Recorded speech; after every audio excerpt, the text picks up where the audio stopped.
Mesdames, Messieurs, bonjour. Nous sommes le dimanche 6 février 2022, jour de finale de la Coupe d'Afrique des Nations de football. Le Sénégal sera opposé ce soir à l'Égypte. Et nous avons l'honneur de recevoir le général de corps d'armée aérien, le général à la retraite bien sûr, Mamadou Mansour Seck, chef d'état-major général des armées de 1988 à 1993, ancien ambassadeur du Sénégal aux États-Unis. Bonjour mon général, je me mets au garde à vous. Merci, repos, M. Khan. Vous avez le masque? Oui, je vais le mettre à côté. Merci beaucoup. Pilote d'avion de 1962 à 1966, vous êtes le premier aviateur à occuper la fonction de chef d'état-major général des armées sénégalaises. Oui. Durant votre commandement, la pratique du sport fut imposée aux officiers supérieurs. Pourquoi cela était important pour vous? Mais je crois qu'on ne peut pas parler d'un soldat sans parler de la condition physique. Et il est vrai que quand j'ai pris le commandement, certains avaient tendance à dire que l'aviation, ce sont des gens un peu civils sur les bords et qu'on ne se met pas à 6 pas pour mettre au garde-à-vous et qu'on considérait qu'on était un peu des intellectuels, qu'on pose des questions. Mais ils oublient que j'avais quand même commencé par être Saint-Cyrien en 1959. Donc, de ce point de vue, j'avais rien à craindre. Mais j'avais remarqué que dans les grands commandements, il y a beaucoup d'officiers supérieurs qui avaient du ventre, par exemple, qui ne pratiquaient pas le sport. Et c'est seulement la troupe qui le faisait. J'ai dit que ça, c'est terminé. Et que ceux qui ont des mauvais profils, ils ont 3 mois pour avoir la ligne de guêpe, là, de Coca-Cola. Oui. Alors, comme dans l'armée, on ne proteste pas. Ce sont les femmes qui ont dit que mais vous avez un général dictateur. Alors, je dis, mais on verra dans 3 mois. Oui. Mais 3 mois après, ce sont les mêmes dames qui m'ont félicité pour dire qu'ils ont rajeuni de 10 ans. Oui. Donc, on ne peut pas être militaire et ne pas être en condition physique. Ça, oui. Ça va avec. Oui. Oui. Mais il est vrai que nous n'avons pas que des muscles, nous avons aussi une tête.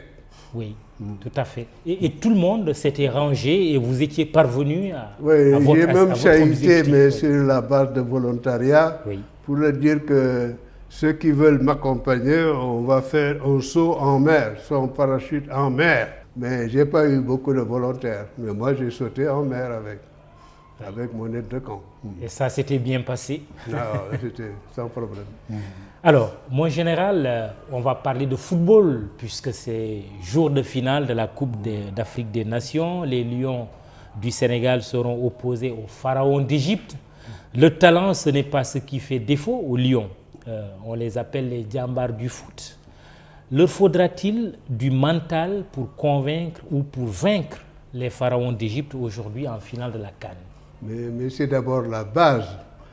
Mais je crois qu'ils ont l'avantage de quelque chose qui m'a beaucoup fait plaisir. La nation était, j'ai vu tout le football, j'ai fait du sport toute ma vie. Le sport n'est pas mon style, je pratique plutôt le tennis, mais quand même, les grandes règles sont les mêmes de ce point de vue-là. Mais j'ai eu vraiment le grand plaisir de voir l'unisson de l'ensemble de la nation avec des drapeaux sénégalais partout. Et ça me rappelle mes jeunes années d'officier, lorsqu'au début des années 60, quand on arrivait au 4 avril et qu'il y avait des drapeaux partout, et que quand on faisait lever des couleurs, les gens, les civils compris, s'arrêtaient à cause de l'hymne national. Je pense que cette unité, vraiment, c'est quelque chose d'admirable et ça dépasse l'espace, le succès des Sénégalais sur un match ou quelque chose d'autre. Voilà. Oui, on nous tue, on ne nous déshonore pas, c'est la devise de l'armée. Les footballeurs devraient plutôt s'approprier ces devises-là. Dans leur mental, oui. Vraiment, ils savent que tous les Sénégalais, du chef de l'État, qui est venu voir les supporters d'ailleurs devant les grilles du palais, et tout le monde dans la forêt, partout, et même des gens qui ne sont pas sénégalais, veulent être sénégalais à partir de ce jour-là. Donc je crois qu'on ne peut pas demander plus et on ne peut pas trouver plus de motivation pour les joueurs qui doivent se considérer comme des soldats au combat pour défendre la souveraineté nationale. Souveraineté nationale. Absolument. On parle de foot quand même. Ah oui. Mais pour vous, il s'agit aussi d'une question de souveraineté nationale. De souveraineté, d'orgueil national, de tout ce que vous voudrez qui pour la réputation du Sénégal, que nous considérons nous comme la meilleure nation. Ça, il faut le dire. Voilà. Ça n'empêche pas le reste. Voilà. Oui. Et j'ai beaucoup apprécié, par exemple, quand Sadio, on l'a vu tomber avec sa tête qui a même labouré la terre, tout le monde était inquiet. Et lorsqu'il s'est réveillé, on lui a dit « tu vas te reposer ». Sa réponse me reste dans la tête quand il a dit « je suis un patriote ». Ça, c'est un soldat de la République. Ouais. Ça, il faut l'applaudir. Et tous les Sénégalais doivent se comporter comme ça. On n'aura pas besoin que de footballeurs sur le terrain, mais de vrais soldats. Oui, le soldat dans le sens... Dans le respect de l'esprit du sport, bien entendu. Prêt à donner sa vie pour sa nation, c'est l'esprit.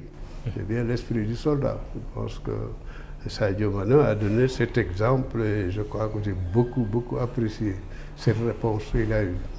D'autres djambars au front, ce sont les djambars de l'armée nationale qui s'occupent de l'intégrité du territoire. Dans le cadre de cette mission, il y a eu des accrochages récemment à la frontière avec la Gambie. 4 soldats sénégalais tués, 7 autres portés disparus.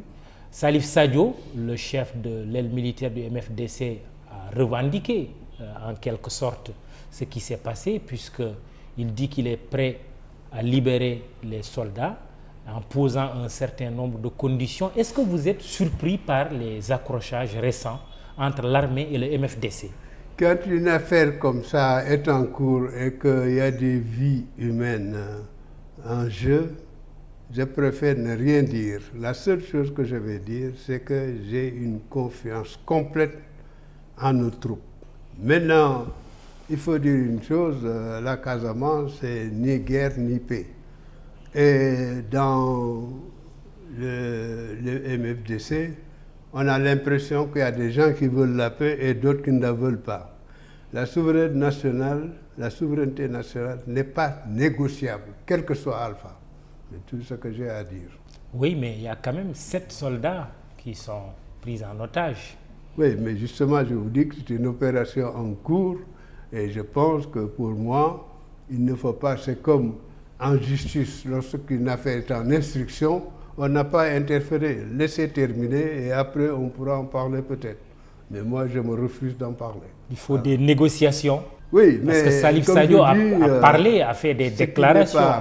Ce qui n'est pas négociable, c'est la souveraineté nationale, quel que soit l'endroit. Et on a eu plaisir, il y a quelques mois, de voir que l'opération justement de ratissage, de pacification, a donné des résultats avec des villageois qui sont revenus. Et je pense aussi que le MFDC, pour montrer sa bonne volonté, devrait montrer où c'est qu'ils ont mis les mines. Parce que les mines, c'est d'abord les paysans, les indigènes du coin, à qui ça empêche d'aller au champ. Par exemple, je vais montrer ça, ce serait mais l'opération, comme je vous dis, je ne vais pas en parler. Oui, tant qu'elle n'est pas terminée. Mais quelle réflexion vous inspire Salif Sadio? Mais je ne sais pas où le situer, mais le fait qu'il puisse s'exprimer à l'intérieur du territoire sénégalais en parlant d'indépendance, ça veut dire qu'il y a une tolérance que tout le monde n'accepte pas. Et j'en fais partie de ceux qui n'acceptent pas qu'il puisse s'exprimer comme il veut sur le territoire sénégalais. Qu'est-ce qu'il faudrait faire? Je m'arrête, ça c'est le problème politique, parce que c'est un pas problème, ça dépasse le militaire pur, de savoir ce que devient un truc comme ça, mais l'indépendance, c'est celui qui dit que tel endroit n'est pas du Sénégal, je ne peux pas être d'accord avec ça. Oui. C'est ce que oui. je veux dire. Est-ce qu'on peut craindre aujourd'hui que le MFDC puisse se refaire à partir de territoires voisins, parce qu'ici on a parlé quand même d'incidents qui se sont déroulés en territoire gambien.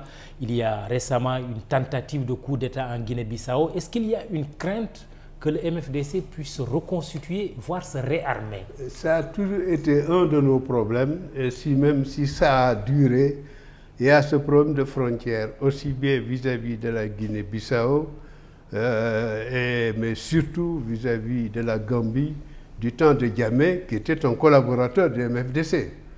C'est ça. Alors, il se trouve que ces deux pays sont quand même des amis maintenant. Je pense que c'est le moment où jamais, où on sait que la frontière est la frontière, on est des amis, même les frontières, on doit les gérer ensemble, etc. Donc le problème, en principe, doit se régler. Et justement, parmi les conditions posées par Salif Sadio, c'est de dire que la Gambie doit se mettre en dehors du conflit parce que cela ne concerne que le MFDC et le Sénégal. Mais vraiment, je crois que les conditions de ce monsieur, je préfère ne pas les écouter ou ne pas répondre. Ma réponse est très simple, la souveraineté nationale n'est pas négociable. Oui. Que des amis, des uns et des autres, parce que dans la frontière, les gens sont quand même non seulement des amis, des frères, etc., qui est des négociateurs, des médiateurs, pourquoi pas. Mais vraiment, ces conditions, moi, ça ne me concerne pas, je ne les accepte pas. Parlons de l'armée nationale. Elle est suffisamment outillée pour faire face? D'abord, on a une armée républicaine et une bonne armée. Rien n'est parfait dans le monde. Bon, mais je pense que ce problème de la frontière a toujours été, parce que nous sommes républicains, nous avons respecté, même si on fait le droit de poursuite, on ne l'a pas appliqué parce que justement, il y a eu des bases connues, n'est-ce pas, en Gambie en particulier, parce que nous avons respecté. Maintenant que cette mission de la CEDEAO existe, ça donne l'opportunité justement de pouvoir savoir qui est où, etc. Et je pense aussi que l'amitié entre les deux pays, en particulier Barrow et Macky Sall, ça peut faciliter de trouver une solution définitive. Oui. Voilà, c'est l'histoire de bois qu'on est en train de faire. Il y a des gens que ça enrichit. Et à côté de ça, il y a l'environnement qui est en train, nous qui avons survolé pendant 50 ans ce pays, la Casamance, on a toujours dit la verte Casamance, mais au mois de juin, juillet, etc., on voit quand même que des endroits qui étaient verts, touffus, etc., sont en train de s'éclaircir. Donc les générations dans 50 ans, qu'est-ce qu'ils vont trouver? Oui, je pense que mais ça, justement, c'est un des défis aujourd'hui. Est-ce que toutes les dispositions sont prises pour sauver la forêt casamançaise? Parce qu'au-delà de la question de l'indépendance aujourd'hui, c'est l'enjeu du trafic de bois, du trafic de drogue, mais aussi de la circulation des armes. C'est pourquoi je vous pose la question sur les moyens dont dispose l'armée nationale. C'est jamais suffisant. Si on écoute le chef d'état-major, comme si j'étais à sa place, je dis qu'il n'y en a jamais assez. Mais je crois que ce n'est pas un problème seulement militaire. Il y a le problème des indigènes sur place. Ceux qui considèrent que le bois ou un transportant, etc., aussi bien gambien que sénégalais, ça les arrange. Mais au-delà de ça, en amont, il y a les pays, on sait que c'est des Indiens et des Chinois. Là aussi, il y a des actions diplomatiques qui font qu'on ferme la porte de ce point de vue-là. Donc, c'est un problème global de stratégie qu'il faut avoir à ce point de vue. Fermer la porte aux Chinois et aux Indiens. En quoi faisant concrètement? Mais en leur demandant, en leur disant que ça ne nous arrange pas, nous ne voulons pas ça, et que les Chinois, le Pékin lui disent, vous arrêtez. Les Indiens, on leur dit la même chose. Faites autre chose, mais pas de trafic. Ce qui n'empêche pas notre action sur le terrain. Oui, parce que ce qu'on a remarqué, c'est qu'il y a des scieries qui sont installées un peu partout, jusqu'en territoire gambien. Oui, mais c'est ce qu'il ne faut pas accepter. Un État est un État avec des règles, etc. Et je pense que du point de vue diplomatique, il y a quelque chose à faire, ce qui ne nous empêche pas de faire ce qui se fait au niveau de la frontière. On parle de 70, presque une centaine de camions, mais il ne restera plus rien en Casamance, etc. Ce n'est pas possible. On ne peut pas laisser faire. À côté du bois, il y a aussi la circulation des armes. Est-ce que sur cette question aujourd'hui, on peut être rassuré que la circulation des armes dans notre espace est quelque chose de maîtrisé ou pas? C'est un grand problème parce que toutes nos frontières sont poreuses. Il y a des entrées-sorties officielles, mais les gens passent à côté. Ça, c'est connu. c'est un problème d'ensemble pour l'ensemble des affaires. Nous avons par exemple un pays comme la Guinée-Bissau, qui est une espèce de passoire, par où un pays de transit. Quand vous survolez le pays, vous regardez la carte, vous voyez qu'avec les îles qu'ils ont, étant un pays très très pauvre par exemple, il y a la corruption en passant par la drogue, le cannabis pour aller en Europe, parce que c'est le pays le plus proche en partant d'Amérique du Sud pour pouvoir faire ça. Et que par exemple le patron de la marine, à un moment donné, a été emprisonné par les Américains parce qu'on l'a attrapé dans cette histoire-là. Et les petits avions, il y en a même qui peuvent s'arrêter sur les grandes routes pour pouvoir amener de la cocaïne, etc. Et le pays n'a pas les moyens, pas toujours la volonté, mais il n'a pas. Et je crois savoir que le problème du président actuel, c'est de s'attaquer justement à ce mal de la corruption, ou même des gens peut-être de l'administration, etc. Ça ne les arrange pas qu'on l'arrête. Je pense que c'est une des motivations. Et ça, on doit prendre des mesures aussi bien diplomatiques que sécuritaires, militaires, pour arrêter cela. Du côté de la Guinée-Bissau. La Guinée-Bissau, déjà. Oui. Mais les frontières, d'une manière générale, en Afrique sont poreuses. Oui, on l'a entendu dire après la tentative de coup d'État qui a échoué, qu'on lui en veut parce qu'il veut s'attaquer aux narcotrafiquants. Exactement. C'est une réalité. Exactement. Moi, c'est ce que je crois.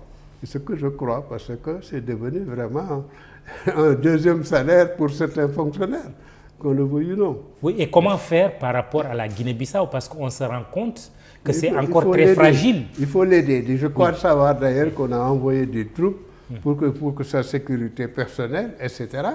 Mais il faut, comme on dit dans ce que dit la CEDEAO, c'est que les gens qui dirigent le pays soient élus. C'est ça le principe numéro 1. Bien, et ça arrange tout le monde. Oui. On ne peut pas nous rester îlot par rapport à un environnement, justement, où les règles démocratiques ne sont pas respectées. Très bien, on va en parler tout à l'heure, la question des coups d'État, mais cette question d'un de nos compatriotes, Makandji, il dit, mon général, quelle solution proposez-vous pour un règlement définitif de la crise casamançaise qui a trop longtemps duré et hypothéqué le développement économique de cette belle région? Quel doit être le discours politique des nouveaux élus? Il fait allusion aux élections locales récemment, pour réconcilier les Casamançais et les conduire vers l'émergence. Moi, je crois le discours politique. D'abord, si vous comparez les investissements du Sénégal par rapport à la Casamance et par rapport au pays de nos chefs d'État, Louga en ce qui concerne le président Diouf, n'est-ce pas, Joal en ce qui concerne Senghor, il n'y a même pas de comparaison. Il n'y a même pas de comparaison de ce qu'on a fait comme pont, comme infrastructure, etc., etc., sans parler de ce qu'on a dépensé pour la sécurité. Mais je crois que c'est les Casamançais eux-mêmes qui doivent montrer que c'est cette paix-là. Le Sénégal déjà est un pays petit. Actuellement, avec la mondialisation, les pays qui ont moins de 300 millions d'habitants ont du mal à survivre du point de vue économique parce qu'il y a l'économie d'échelle. Ouais. Vous voyez, à plus forte raison, un pays comme la Gambie et encore une fois la Casamance.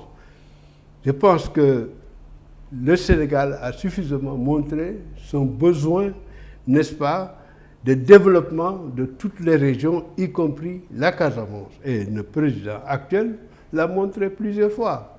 Donc, si les nouveaux qu'on vient d'appeler, l'intérêt est le même, même s'ils ont des personnes différentes, le fait d'avoir la paix qui est un préalable au développement.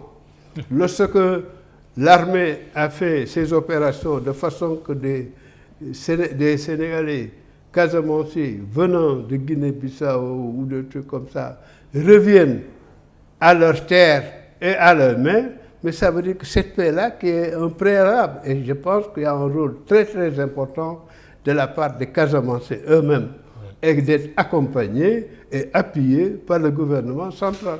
Quel discours devraient avoir les acteurs politiques au Sénégal sur la question casamançaise? Le fait de donner un rôle particulier, normal, aux Casamançais d'abord. s'ils veulent la paix ou pas, et qu'ils agissent en fonction de ça, avec l'accompagnement du président de la République pour ça. C'est tout. Le préalable de la paix, ce n'est pas seulement les fusils, c'est dans la mentalité, le fait de dire que c'est dans l'intérêt qu'on ait la paix pour aller au champ, de ne pas avoir à traverser les mines ou des trucs comme ça. Ce n'est pas dans l'intérêt de la population. Rien n'est plus démocratique que ça. Voilà. La participation des Casamançais au processus de paix, de montrer leurs besoins de développement et de paix avec forcément le renforcement par le gouvernement central et ce que je viens de vous dire qui montrait que ce qu'on a investi en Casamance, on ne l'a pas investi dans l'endroit où étaient les autres présidents de la République, hein, comme Senghor, comme un truc, etc. Je crois que c'est assez convaincant.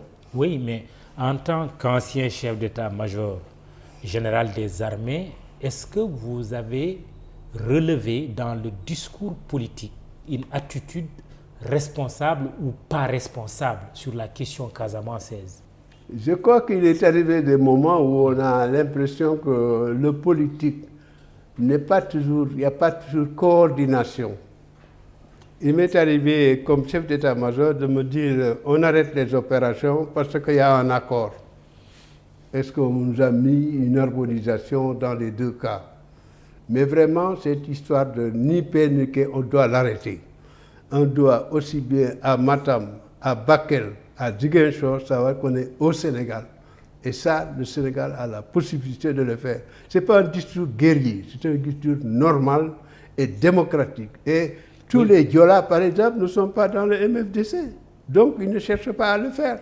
Et puis, tous les Casamançais ne sont pas Diola.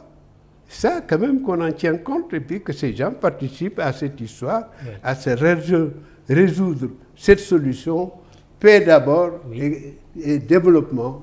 Les Casamançais étant les premiers dans ce cas-là. Et cela fait 40 ans que cela dure. Cela fait 40 ans que cette crise... Oui, mais justement, il faut maintenant changer et la participation de tout le monde. Oui. Voilà. Alors, aujourd'hui, en Casamance... Il n'y a pas que le problème de la Casamance. Oui, on va terminer là-dessus, mais ma question, j'en termine par là, parce que je reviens sur les acteurs politiques. Parce qu'on sait que le politique tient le militaire, comme on le dit. Oui. Quand on interroge l'histoire, on peut remonter à très loin, les Émile Badiane, les Hassan Sek, Robert Sagna, Abdoulaye Baldé. Aujourd'hui, on parle de Ousmane Sonko comme nouveau maire de Ziguinchor. Est-ce que vous avez un discours particulier ou un message particulier à envoyer aux acteurs politiques locaux? Mais c'est ce que je viens de vous dire, que la population, l'indigène, les gens où se trouve leur intérêt, dans la paix ou dans la guerre. La paix permet le développement. Quand on est indigène, fils du pays, etc., on doit contribuer justement à exprimer et à convaincre que c'est ça le meilleur choix. La paix et en même temps le développement. C'est ça qu'on doit faire. Tout le monde doit jouer sa partition. Hein? Tout le monde doit jouer sa partition. Exactement. Et c'est complémentaire. Très bien. Je rappelle que vous suivez l'émission Le Jury du dimanche et nous recevons le général Mamadou Mansour Seck, ancien chef d'état-major particulier des armées sénégalaises. Il a également servi comme ambassadeur du Sénégal aux États-Unis il y a quelques années. Les coups d'État, le Mali, la Guinée, le Burkina Faso, des coups d'État réussis, il faut le dire, et cette tentative de coup d'État en Guinée-Bissau la semaine dernière, tentative qui a échoué. Quelle réflexion vous inspire le phénomène des coups d'État en Afrique de l'Ouest? Ça nous rappelle ce qui s'est passé il y a 20 ans, 30 ans. Je pense que d'abord la CEDEAO a bien fait d'avoir fait une convention que 16 pays de la sous-région ont acceptée. Et le principe général numéro 1 est que les pays soient dirigés par des gens élus, ce qu'on appelle l'ordre constitutionnel. Tout autre système de gouvernance devrait être banni et il y a des sanctions en adéquation avec la situation. Par exemple, la dernière commission qui a été au Burkina Faso. Mais on a tout de suite, dès le départ, Une fois qu'ils ont vu la situation, ils ont dit on ne donne pas les mêmes sanctions qu'au Mali. Il doit y avoir des raisons. Parce que même lorsque les populations manifestent comme ils l'ont fait à Bamako, mais est-ce que ça veut dire qu'ils acceptent que ces militaires restent au pouvoir sans être élus? Je ne crois pas. Je ne crois pas que ce soit le cas. Qu'est-ce qu'il faut? Donc, oui. à supposer que ça puisse arriver, mais comme la CEDEAO l'a demandé aux autorités militaires actuelles, on ne peut pas demander 5 ans. Je suis sûr que quand les gens sont allés à la commission, n'est-ce pas, au Burkina Faso, on ne leur a jamais parlé d'un délai de 5 ans. Parce que ça, c'est un mandat. Ça veut dire que pendant ce temps-là, les gens non élus vont diriger le pays. C'est ce que la CEDEAO n'accepte pas. Et la CEDEAO a raison. Mais apparemment, les militaires passent outre aujourd'hui cette règle. Oui. Quel discours il faut leur tenir? Mais c'est pour ça que je dis que les sanctions se justifient.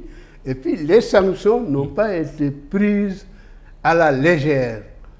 Le président du Sénégal, par exemple, le président de Côte d'Ivoire, savent qu'ils perdent quelque chose en faisant ça, parce que le Mali est pratiquement le premier pays avec des échanges économiques avec le Sénégal. Le Sénégal est la porte normale pratiquement du Mali.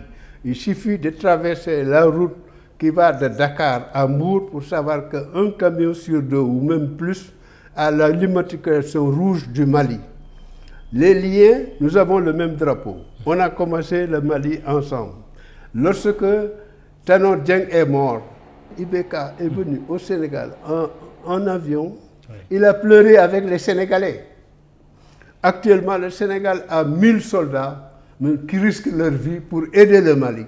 Donc, la CEDEAO, on ne peut pas la considérer comme une structure ennemie ou adversaire, parce que si le Mali a signé la convention s'applique à tout le monde, y compris aux Sénégalais, etc.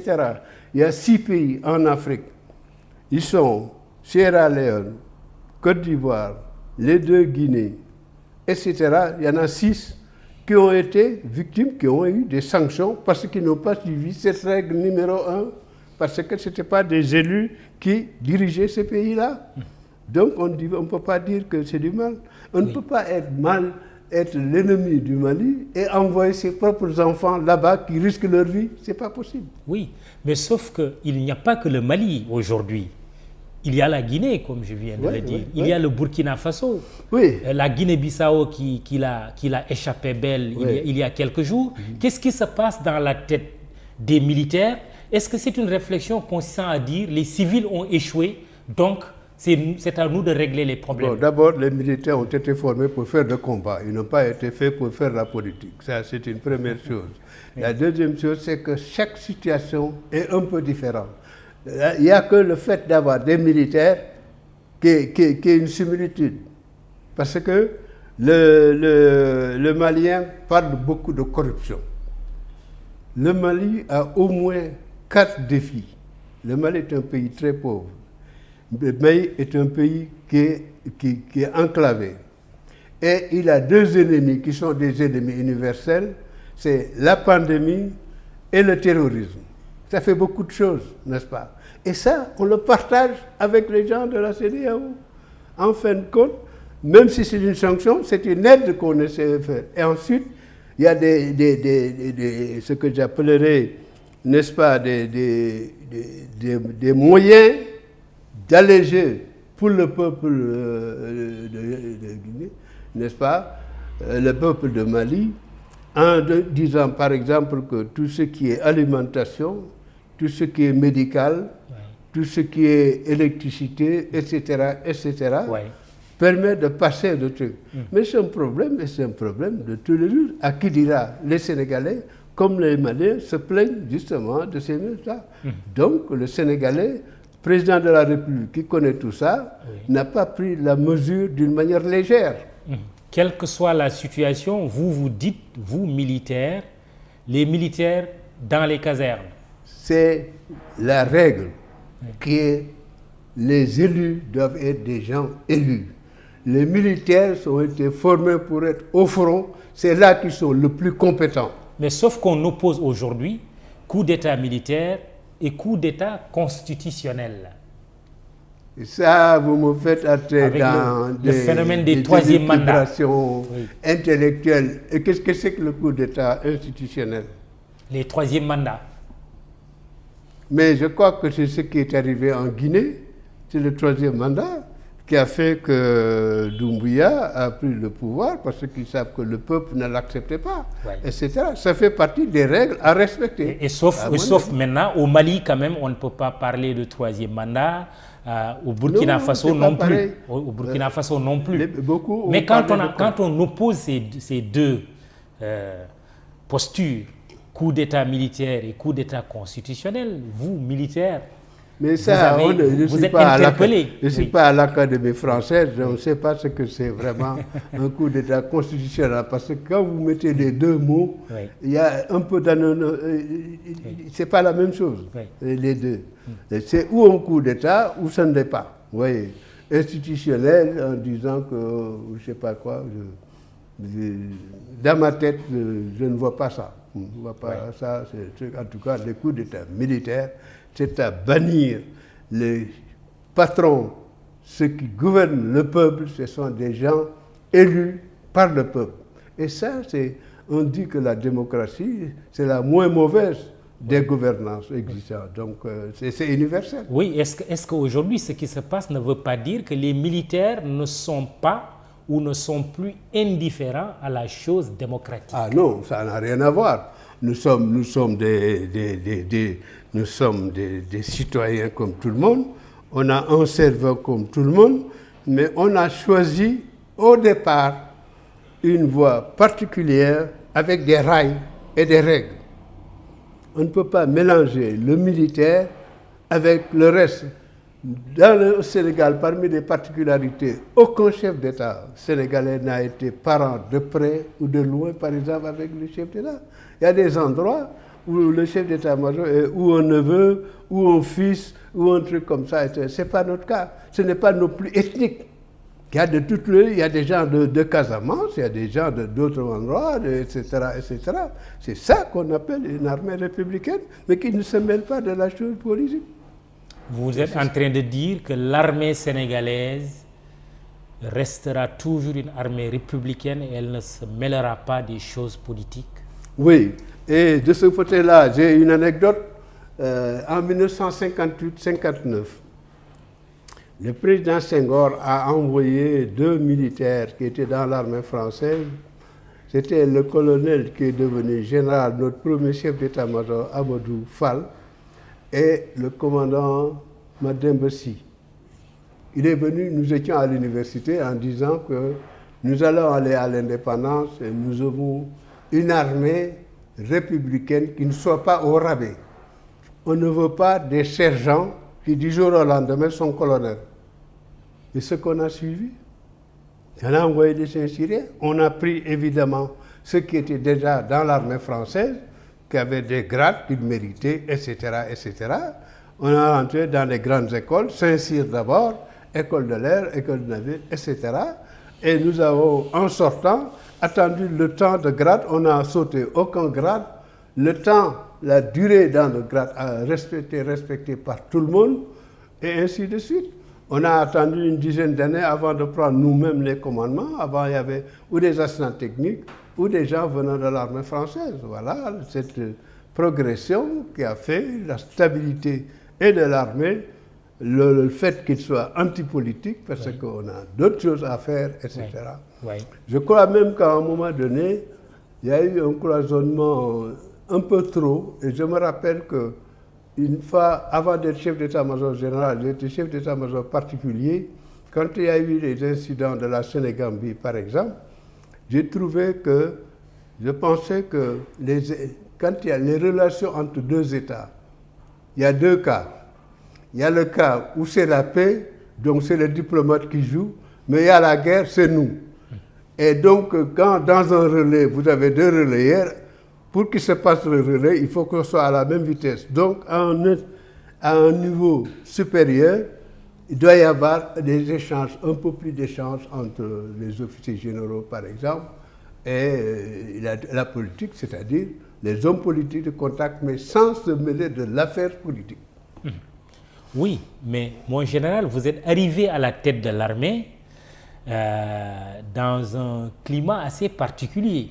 1988, d'abord les troubles électoraux de ces années-là.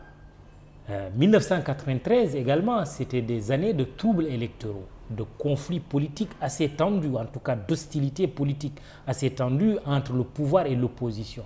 Et à l'époque, on a parlé d'une tentative de coup d'État qui Mais vous vous rappelez que la était dernière, en cours. Est-ce que vous pouvez le confirmer aujourd'hui? la dernière fois que vous m'avez interviewé, on en a parlé. Oui. Je vous dis que cette tentative existe. Il n'y a pas eu coup d'État, mais je m'arrête là pour des raisons. Cette tentative avait existé sous le général de Souza.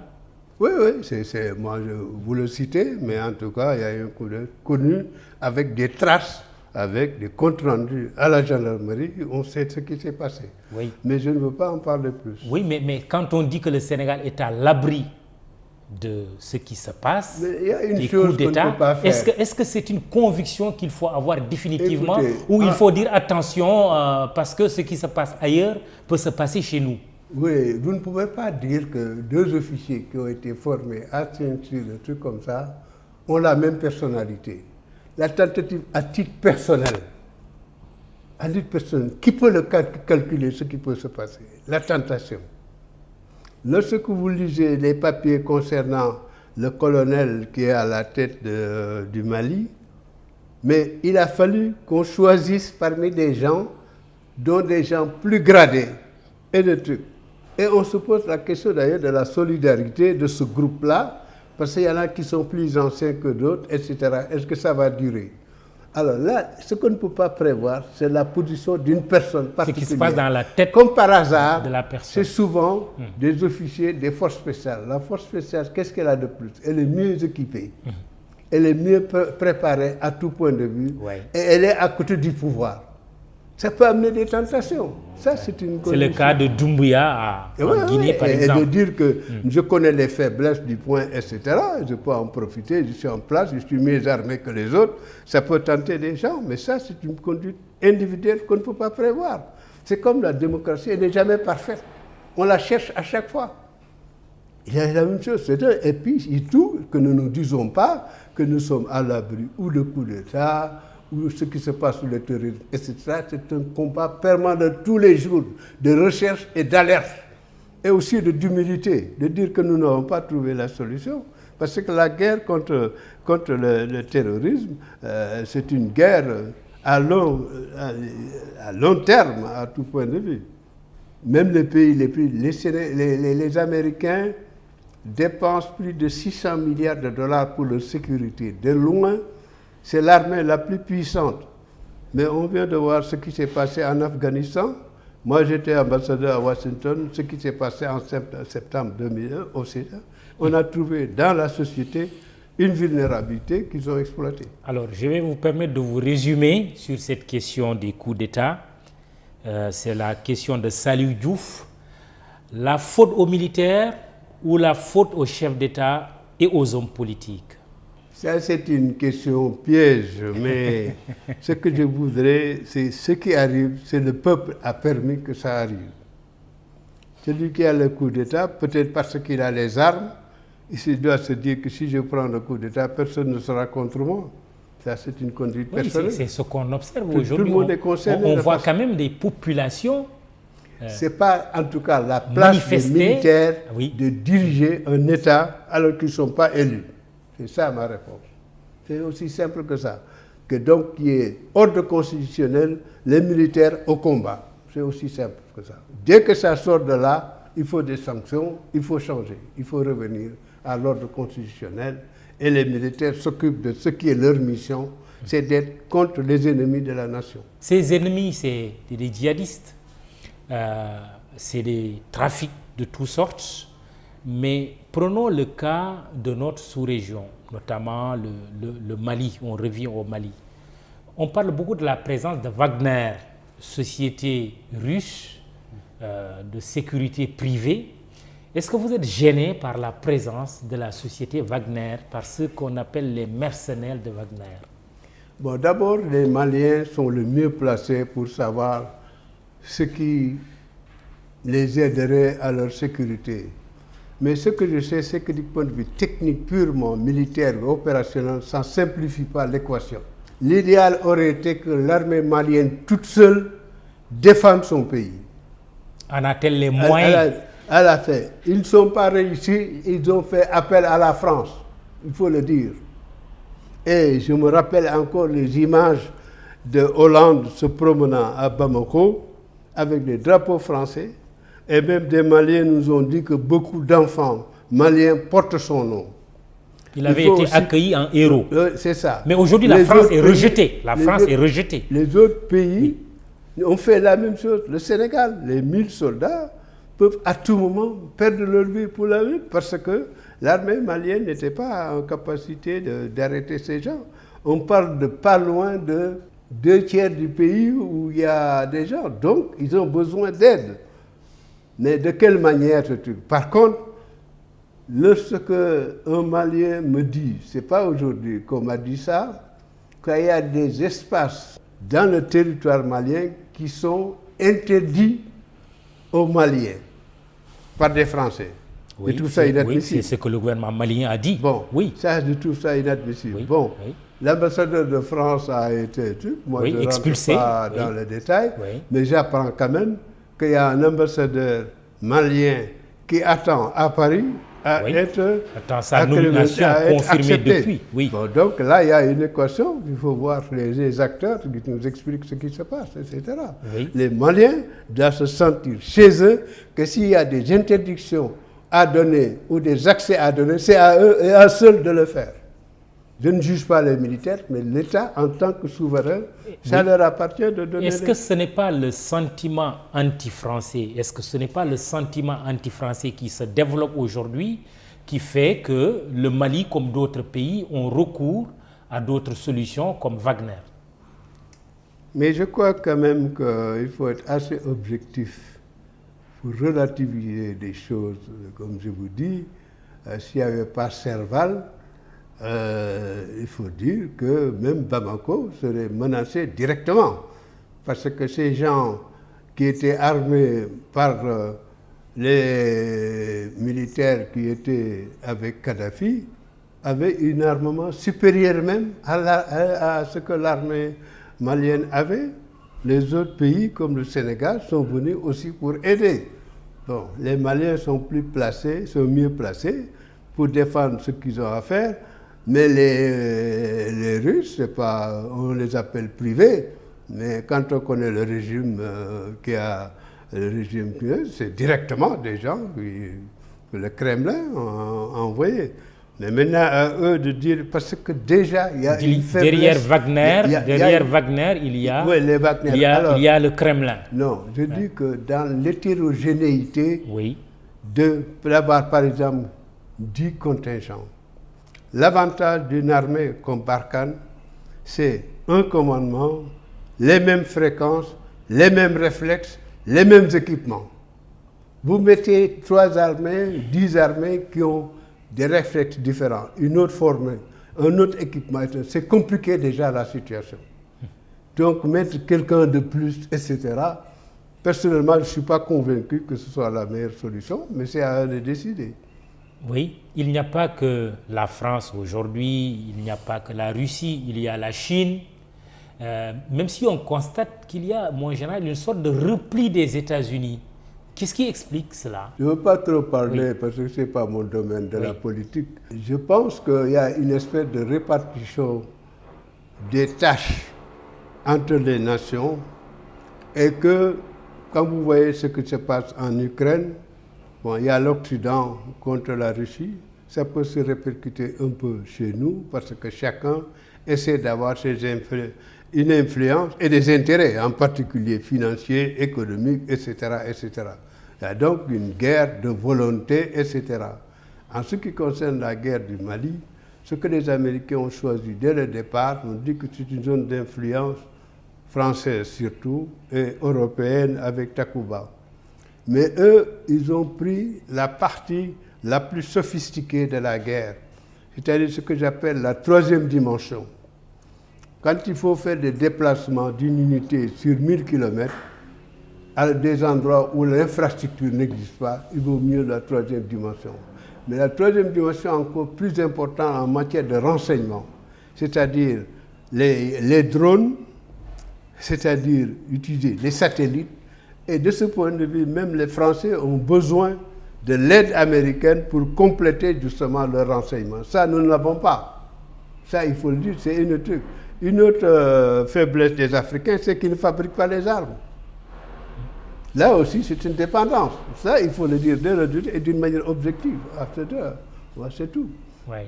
Maintenant, aux Maliens de décider quelle est leur meilleure défense. Résultat, l'Afrique est un terrain d'expérimentation de nouvelles armes, mais aussi c'est aujourd'hui un terrain où on observe une guerre entre les différentes puissances. Une rivalité en tout cas entre les différentes puissances.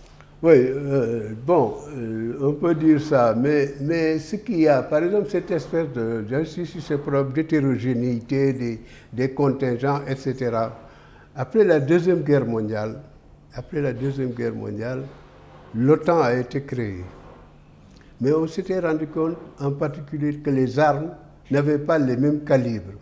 Parce qu'il y en a certains, comme les francophones, qui avaient le système métrique. Et d'autres qui utilisaient des inches et des yards. Mais l'avantage qu'ils avaient, c'est qu'ils étaient capables de faire la même arme avec 2 calibres différents. Parce qu'ils les fabriquent. Mais nous, on n'a pas cette possibilité-là. Pourquoi? Mais parce qu'il n'y a pas d'usine africaine qui fabrique des armes dont on a besoin, et c'est une faiblesse. Oui, non, quand je dis pourquoi, la question elle est beaucoup plus grave. Quand je dis pourquoi, la question elle est beaucoup plus grave que cela. Pourquoi nous n'avons pas cette usine? C'est valable également sur la question du vaccin. Mais pourquoi? vous pensez que c'est une question militaire? C'est à moi de dire une usine ou civile essaie de le faire? Oui, vous avez votre sentiment. On attire l'attention. Vous avez votre sentiment. Mais bien sûr, j'ai dit, il faut le faire. Il faut avoir des Qu'est-ce qui l'empêche de le faire? Oui, mais c'est au gouvernement, c'est une question de volonté politique. L'Afrique du Sud et un peu l'Égypte font des armes, mais souvent, ce sont des armes de licence. C'est-à-dire fabriquées initialement en Russie ou un truc comme ça, etc. Mais l'ensemble, l'éventail des armes, mais on ne les fabrique pas en Afrique. Et ça, je dirais que depuis longtemps qu'on devait en être conscient, mais ce n'est pas le militaire directement qui règle, mais qui attire l'attention des eux et que les hommes au-dessus décident d'en faire. Oui, est-ce que la crainte face à cela, la crainte n'est pas d'avoir une Afrique morcelée, chaque morceau étant sous le contrôle d'une puissance déterminée? Mais c'est une question qu'il faut poser aux chefs d'État, aux politiques, c'est à moi de répondre. Oui. De ça, mon sentiment, je suis un panafricanisme. Je fais dans un mouvement de panafricanisme. Mais il y a des choses où l'économie d'échelle, je vous ai dit au départ qu'actuellement avec la mondialisation, rien qu'au point de vue économique, les pays qui sont moins de 300 millions d'habitants ont des problèmes pour survivre économiquement. À cela, c'est ajouter la pandémie. Oui, et donc, c'est les plus faibles. Et ce qui est scandaleux que j'ai lu depuis certains temps, c'est que les gens qui sont les plus riches sont devenus plus riches encore, alors que les plus pauvres sont devenus plus pauvres. L'Afrique n'arrive même pas. C'est comme, en parlant des armes, c'est comme l'histoire des vaccins. Mais il faut que l'Afrique se reçue ait la volonté et se donne la possibilité de faire elle-même ses vaccins. Oui. C'est pas le militaire qui va régler ça. Oui. Mais il peut avoir son opinion. L'arme comme le vaccin doivent être fabriquées par des Africains. Par des Africains et ils ont la capacité. Moi, j'ai visité l'Institut Pasteur. Je me suis rendu compte que c'est l'Institut Pasteur, mais c'est que des Sénégalais. Les spécialistes, c'est des Sénégalais. Alors, une question curieuse, elle peut être naïve quand on revient au djihadisme. Le Sénégal, pourquoi le Sénégal est à l'abri? En tout cas, on parle... Des troubles. Oui. Vous avez commencé par dire d'avoir une armée républicaine qui ne pense pas au pouvoir, mais au pouvoir savoir les conditions dans lesquelles le soldat est entraîné, s'il a la possibilité de dépenser journellement 3000 calories par jour, comme un athlète et qui ne fait que ça au lieu de s'occuper d'autre chose. Ça en fait partie, il n'y a pas que ça. Lorsqu'on me donne l'éloge de l'armée sénégalaise, mais c'est d'abord le peuple sénégalais qui aime la liberté, qui aime donc la démocratie. La démocratie, en grec, ça veut dire le pouvoir du peuple. Donc, je me rappelle avoir connu un des anciens combattants qu'on appelle des tirailleurs sénégalais, qui était le chef d'état-major de l'armée ivoirienne, je crois, qui me disait, mon fils, vous les Sénégalais, vous savez parler avec les Blancs. Et qu'à Saint-Louis, quand on interdisait aux Sénégalais d'emprunter les mêmes trottoirs, non seulement ils ne respectaient pas, mais quand on leur disait de faire la rangée devant la maison, ils tiraient les cheveux des Blancs et les Blancs ne voulaient plus rester devant.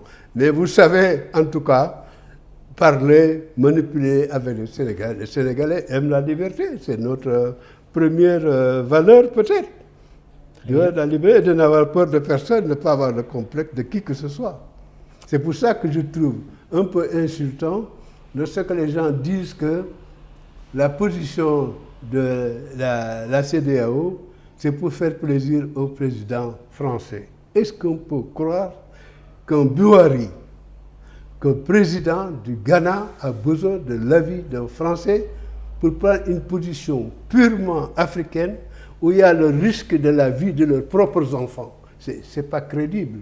Ce n'est pas respecter des gens que nous avons quand même élus, à mon avis. Il faut quand même, et puis qu'on reconnaisse nos défauts et qu'on ne dise pas toujours il y a un bouc émissaire pour telle ou telle chose. On va terminer sur le transport aérien. Je vous ai vu récemment aux côtés de Air Sénégal, hein, avec l'arrivée du tout nouveau appareil, inauguré récemment, réceptionné il n'y a pas longtemps. Vous êtes passionné par le transport aérien, mais du côté civil aussi? Oui, c'est mon métier, mon métier d'être pilote et je suis même plus à l'aise, même si c'est un peu différent l'armée de l'air, où on vole en chasse et le commerce, l'aviation de commerce, mais il y a des liens entre les deux. J'ai félicité M. Kane pour les initiatives qu'il a prises. Et il se trouve qu'il y a au moins 2 ans, je me rappelle avoir proposé au président de la République qu'on recrée un peu Air Afrique, parce qu'il y a un problème là également d'économie d'échelle avec les grandes compagnies qu'il y a, ce sont des petits États. Mais quand vous regardez la géographie du Sénégal, le Sénégal est normalement un hub naturel qui est à peu près à mi-distance entre l'Amérique du Sud, l'Amérique du Nord, l'Europe. On a même dit que le Sénégal était la porte à l'Afrique. Ça, c'est connu. Donc, il y a cette position géographique qui donne comme un hub naturel qu'il faut exploiter. Mais moi, j'ai dit qu'il faudrait peut-être, pour avoir quand même la même échelle, que des pays se retrouvent à Air Afrique, mais avec des conditions différentes. C'est-à-dire que ce soit une question purement technique, économique, sans qu'il y ait une influence, par exemple, politique. On m'a parlé des pilotes, ce sont quand même nos jeunes, qui nous ont raconté des endroits où l'avion s'arrête et attend un ministre. Ça, c'est inadmissible. Et c'est un ministre qui est dans un truc, je ne sais pas ce qu'il fait, etc.